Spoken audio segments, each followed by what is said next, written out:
What did your employment have to hide from customers? 1. I once worked for an art glass store with a lot of glass, the majority of which was Chinese made and about which very little was actually decent glass. They had us remove the stickers made in China. When asked where the glass originated from, we replied that it was from New Jersey since that was where the supplier was. I relate to the character of Danny DeVito in Matilda, who cleverly rolls back the odometers of used cars to deceitfully represent them. 2. When I worked at McDonald's, I learned a brilliant trick. They showed me how to pinch the fry carton just so when you were filling it up with fries. This clever trick created the illusion of a whole carton when, in fact, the reality was that it was not being filled to capacity. Only once did a customer complain, blaming me for lying. He poured fries into his bag, filling only halfway, and I had to refill it. I'm still amazed and embarrassed. I can still picture his face 7 years on. 3. I work in a cinema, and individuals bring in foods, which is not supposed to happen according to our guidebook, except for non-scented foods. It is hilarious seeing them stealthily tuck away their bags.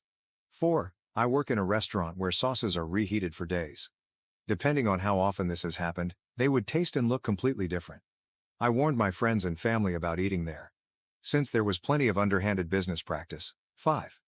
I work at a shoe store where we just received a shipment of clearance sandals, which equals years-old sandals stored in some warehouse. As I was putting them out, there was green gunk on some of them, and it was mold.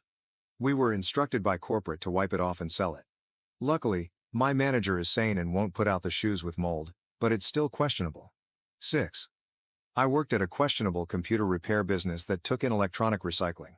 He would bill $1 per inch to haul off old CRT displays, then dispose of them casually in the garbage pail without further thought.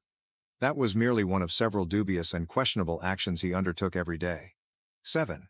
He worked at a bike rental shop, insisting that we thoroughly disinfected helmets with heat when the reality did not always meet the promise. Heat treatment was to make some unsuspecting high school students run up to the top of the building, essentially the attic of this old wooden building, and just leave them in boxes. Or if they were wet, left to drip dry on nails. 8. I worked in 2 escape rooms. All the people who didn't escape came really close. We would give you a sneak peek at what you've missed if only a handful of puzzles remained for you to finish. If we hold back everything from you, it's only because we don't wish you to feel disappointed or disillusioned. 9. And now, strangely enough, the bowl of soup and the cup of soup were precisely the same size. Customers paid extra for a bowl but received a smaller, shorter cup of soup. 10. At U-Haul, we could not tell customers that trucks charge their rate per 24 hours, so a customer who rents a truck for 3 hours is paying the same as a customer who rents it for a whole day.